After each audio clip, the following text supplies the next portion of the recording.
Whoa, whoa, whoa! Hey, priestess! Did you forget our little chat about staying clear of the Seabound Shrine? Because this is not staying clear, this is the exact opposite of staying clear! I'm sorry, did we discuss that? I must have been preoccupied. What if there's something of use here? Surely you would want to... Oh, I remember now. You're scared of necro dragons, aren't you, Kamui? How careless of me. It completely slipped my mind. Slipped your mind? That's it. I'm waiting on the boat. Actually... Ah! It's here!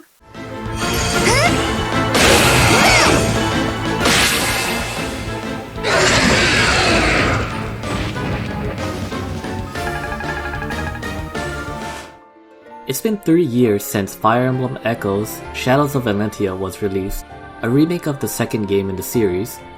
This was the last 3DS Fire Emblem game, and it came out near the end of the system's life cycle. The game did not sell as well as the last two titles on the system, probably because at that point, most people had moved on to Nintendo's next hot console, but not everyone had made the switch from one generation to the next around that time, including me. I didn't want to spend $300 on a system that didn't have that many great titles at the time, when I still had a good handful of titles to look forward to on the 3DS, one of them being Shadows of Valentia. Is this the best Fire Emblem game on the 3DS? No. In fact, this game probably has some of the worst map designs I've seen in the series. We have to remember that this game is still a remake of a game that came out in 1992. The Famicom had its limitations back then. I've not played through the original Fire Emblem Gaiden to completion, but you can really feel how poorly aged some of these map layouts are in Echoes. Fields can sometimes be too big with so few enemies, or they can be time consuming like the desert maps in Celica's routes, where most of the party members' movement is hindered by the sand. I don't like sand. Most of the maps are like this, but there are a few good ones that give you different objectives other than routing the enemy, like ones that have you save a new character or acquire new equipment, but a majority of the maps are stained by a lot of those bad ones. I also don't like how there aren't that many support conversations in this game. The last two 3DS titles had tons of support conversations between characters, so coming to this game, it felt like a downgrade. And some of the characters only have one support conversation compared to some that would have at least up to 2 or 3, and even then that's not enough. And even then the dialogue between some characters are just way too short. I feel you, Luthier fans. So, is this game bad? No, of course not. I wouldn't be making a video just to bash on it, you doofus. I just wanted to get all of the negative stuff out of the way first. Anywho, the thing that separates this from the rest of the series is its presentation, and Intelligent Systems did a fantastic job with that. The art style, music, dungeon crawling, town exploration, voice acting, and a bunch of other quality life changes that make this game feel more modern than the original Famicom release makes this one of my favorite Fire Emblem games to date. The game's character designs weren't done by Yusuke Kozaki, who did the artwork for Awakening and Fates. Instead, it was done by an artist simply known as Hidari. Hidari's previous works were done on some of the Atelier games and the Tokiden series. When I first saw the artwork for Echoes, I was really impressed. I don't know how else to explain why I love their artwork so much. It just looks stunning, and the character portraits stand out more than they did in the last two games. All these character portraits have some sort of heart behind each of them. Hidari was able to capture the essence of each character wonderfully. That's not to say Kozaki's style is bad, I just really like Hidari's work.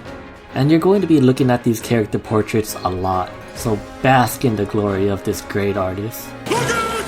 Look at it! Look at it! I want all of you to look at it! Accompanying the character portraits is some stellar voice acting, and wow, coming from this... Good. to this... Delphia? Hum-de-dum-de-doo. Young lady, it is rude to ignore people.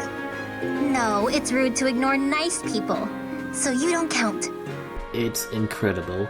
In Echoes, almost all cutscenes and support conversations are fully voiced. Even most NPCs are voiced when you're exploring villages. The voice acting alone really sells the game. Kyle McCarley and Erica Lindbeck do a fantastic job as Alm and Celica. Wait a minute, hang on. Wow, that's quite the story. I'm trying to picture you swashbuckling pirates and... yeah, just... wow. Greetings! You must be the new professor. What a pleasure. As for me, my job is to stand here at this glorious entrance and leisurely watch over the comings and goings of everyone. Make folks smile, you know? The rest of the cast are also nothing short of excellent. Looking at you, May. Am I reliable, or what? I'm on a roll today! Is Mel pulling strings for me, or what? This game set the standard when it came to voice acting for future titles, such as the Warriors spin-off, future voice lines in Heroes, and of course, Three Houses. There is no Japanese audio option for Western players, but I can't complain cause the main cast does a fantastic job fulfilling their role for each character. I think a game's soundtrack should be just as good as any other aspects to the game, like story, gameplay, and art direction, and this soundtrack cannot be undersold. It's amazing. I believe all the tracks have been remade from Gaiden, along with a handful of new songs. The music does a good job setting the tone for each event going on in the game, whether it be the intense battle themes, to something a bit more calmer like exploring a port or a village and talking to the townspeople there. I love this soundtrack so much that I still listen to these tunes weekly. They're that good. And my favorite tracks include What Lies at the End, The Melody of Water, and Sea, Wind, and Travelers. Speaking of exploration, this game has actual dungeons and towns to explore. Now, in the original Gaiden, you had a top-down view of your character and would be able to move around and explore a given area. This was a neat idea at the time, but hasn't really been experimented with future titles. The closest thing brought from the original Gaiden to future games would be the overworld map in titles like The Sacred Stones and Awakening. Three Houses did let you roam around the monastery, and it was huge, but that was about it. Echo stays almost faithful to its older brother. Dungeons make a return in this game, and they're better than they ever were. No longer is it an overhead view of the dungeon. Everything is in 3D, and you control your character in third person. Battles are no longer random in here. You'll get the chance to strike an enemy before each battle, and in traditional RPG fashion, depending if you strike or get hit by the enemy before combat, it'll affect who has the advantage in the battle, like who gets to move first. Battles in dungeons are simple and quick. They never felt like a chore to do.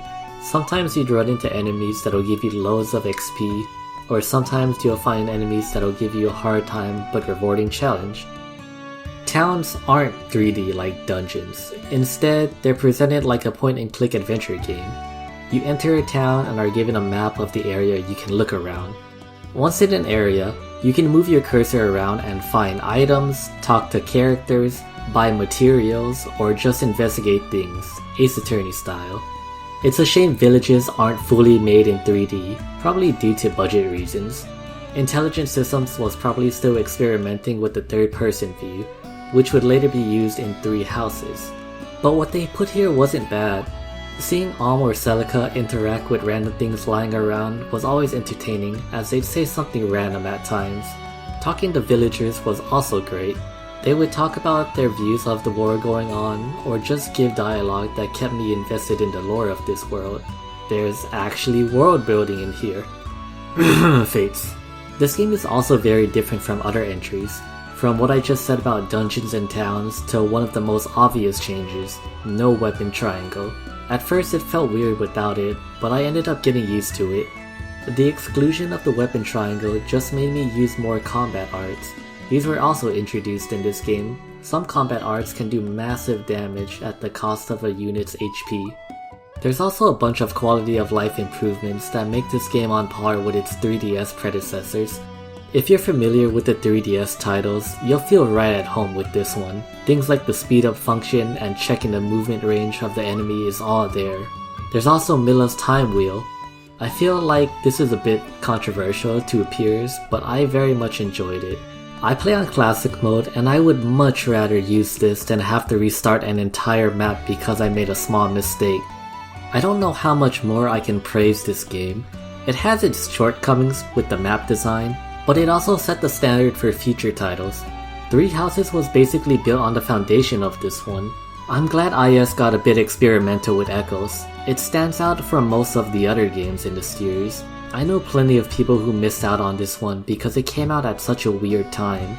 But if you're finding yourself wanting more Fire Emblem games to play after beating Three Houses, this would be one of my top choices to recommend. Great art style, stellar voice acting, amazing music, and a combat system similar to Three Houses, it's such a great game. With the success of Three Houses on the Switch, hopefully Intelligent Systems would do a remake of Genealogy of the Holy War, Thaurecia 776, or The Binding Blade, games that never saw a Western release. Please, pretty please. I'm a simple man. I see Fire Emblem and I'll buy it. Hey, thanks for sticking to the end of the video. I had a lot of fun replaying this game for this project here. It also took me a while to figure out how to record footage off of a 3DS, and that wasn't fun. I know it looks rough, but it's the best I could do with the low budget. But what are your thoughts on the game? Leave a comment down below, give this video a like if you enjoyed it, and the most helpful thing you can do is just subscribe. That's gonna be it. Take care everyone. Ready to move out!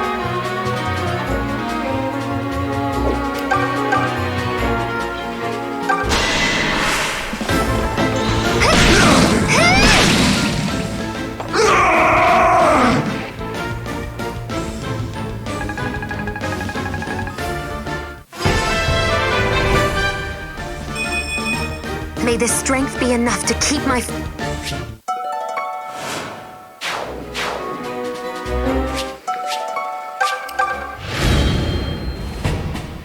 Well, that got a little hairy.